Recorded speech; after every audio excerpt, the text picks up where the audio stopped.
But before we go any further, I gotta talk to you about this video sponsor, SeatGeek, who has been a recurring sponsor on the channel, as you probably know, and although the NFL playoffs are pretty much over, SeatGeek is still here to help scratch that sports itch if you got it, because they have a ton of different things to choose from. And what SeatGeek does, if you're somehow unaware, is help you buy tickets to any game or any other live event you may want to go to. It could be a concert or anything really, and as you probably know also, they rate your tickets on a scale of 1 to 10, so you'll know if you're getting a good deal. And what's super cool as well is that you can see the view from your seats from the app, so you know what you're going to get before you buy it, and you will never be caught off guard. So if that sounds good to you, use code TUBFROG10 for 10% off your next order at SeatGeek. And even if you've used SeatGeek before, you could still use my code, once again, TUBFROG10 for 10% off no matter what. So thank you to SeatGeek for sponsoring this video, and without further ado, let's get back into it. Okay, so the Super Bowl is over. I don't know what else to say. I guess I was planning on just doing like another normal recap video where I go through the game and, you know, tell you all the stuff that I think is worth going over again, but it's not really worth it, right? Not only did all of you kind of just watch the games, you know what happened, but holy Jesus. The Chiefs got absolutely destroyed. So it's just, I don't know, man. First of all, congratulations to the Eagles, right?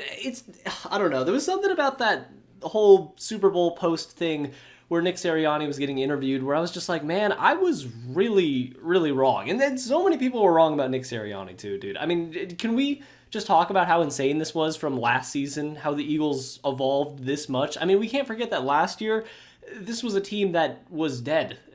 Screams for Nick Sirianni's head were not only like the popular opinion, but it probably was objectively the right decision. You couldn't desensitize a culture like that, or desanitize. I'm not going to edit this video, all right? I just want to get this out as quickly as possible. If you watch the NBA and you know Funky Diabetic, this is kind of going to be like that type of video, but yeah, just congratulations to Nick Sirianni especially, man, and Howie Roseman too. The fact that they've built this team, just 2 Super Bowl winners for Howie Roseman since 2017 is historic. It really is. So it's just, I don't know. It was amazing. But also, look, let's talk about the refs for a second here. Early on, and even obviously before the Super Bowl, it was looking like the entire world was going to lose their mind if there was one bad call in this video. I mean, even what's Legal Eagle? I think did he make a video about the Super Bowl being maybe potentially fixed? I don't know. It was a huge force in this game, and early on there was those 2 penalties. I think they were both, or they both involved Trent McDuffie, right? And I wasn't a fan of both of them. I think objectively you could make the case for both, but in the Super Bowl, you just want to let the guys play. And I don't know. I wasn't a fan. But I think what was the false start call too that happened later on? Yeah. On the field goal kick, which could have made the Eagles go up 17-0. Because meanwhile, like, okay, we got to talk about it. What just happened with the Chiefs offense? And I think the most shocking thing for me is I think Patrick Mahomes played the best out of everyone on the Chiefs. This is the same thing that happened in the Bucs Super Bowl, right? Mahomes showed up. No one else did. Mahomes didn't play well by any means, but he was better than DeAndre Hopkins and the other bums on the offense. But it's just, I don't know, dude. Andy Reid and Spagnuolo, I think they got outcoached. It seemed like this was 2014 Andy Reid again. The same criticisms that everyone gave him before he was able to get over the hump and win his first Super Bowl came out in this game. I don't know. They really looked unprepared. The Eagles offense just the Eagles defense, sorry, shut out the Chiefs offense. It was incredible. The Chiefs picked the absolute worst game of the year to have the worst game of the year for them. I don't know, man. It's just, it was crazy. The Eagles defensive line was obliterating the O-line. They couldn't catch anything. And when you start off the game as slow as the Chiefs did, I don't even think they broke 30 yards in the first half. Yeah, turns out you're not going to win the Super Bowl. I don't know what else to say, man. Philly just had such a weird year, and like I said, from last season, the turnaround culture-wise is really just unprecedented historically. It's amazing.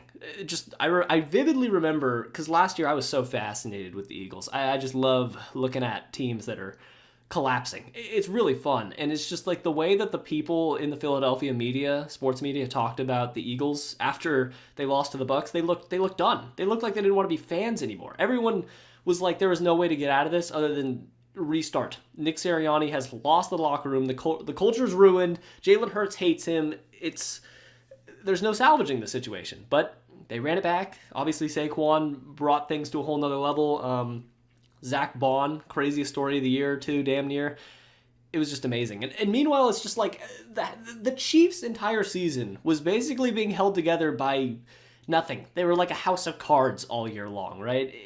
The amount of luck that they had all year was amazing. It will never happen again. And it all just came crashing down. And everyone loved to see it, right? I don't know, dude. I'm still, like, I don't know. I'm not, like, upset that the Chiefs lost. I don't care. But I don't know. There's something about seeing, like, a lot of people, especially because, it's the Super Bowl, a lot of people who aren't super invested in football just being able to pile on this Chiefs hate and sort of get vindication from the Chiefs losing. It just, I don't know, it rubs me the wrong way a little bit.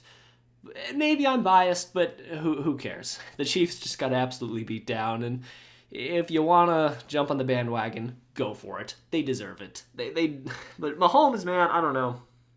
Mahomes played well, I think, in the second half. Better than the first. Well is a stretch. He didn't play well, but he had played worse games this season, and I think his team let him down way more than... You can't make the case that this is all on Mahomes. You just can't. But overall, like, once again, the talent factor was just the main thing in this game for me. The Eagles are just so much better. I thought the Chiefs were going to win for no logical reason whatsoever. The Eagles should have obliterated the Chiefs on paper. They were that much better, and they did. So, all credit to them. And I don't know. I guess we'll see what's next for the Chiefs dynasty, because I was preparing the Chiefs to win because I wanted to do like an updated Chiefs dynasty video, but I guess maybe I won't do that now because it's only been one more Super Bowl since I made the last video, and I don't know. I guess put down in the comments if you want to see a Eagles video. Damn near, I might just do like maybe I'll go back to Steve Van Buren, or maybe make it quarterback centric with Randall Cunningham, Donovan McNabb. I don't know, man. I'm just rambling. The Chiefs lost. What a season, though. I'm glad that, for those of you that are watching this, maybe, I guess you care about my opinion for some reason. Couldn't tell you why, but thanks for sticking with me. Thanks for tuning in for all the recaps. Documentaries are still going to be pumping out, still going to be grinding, but what a shitty Super Bowl.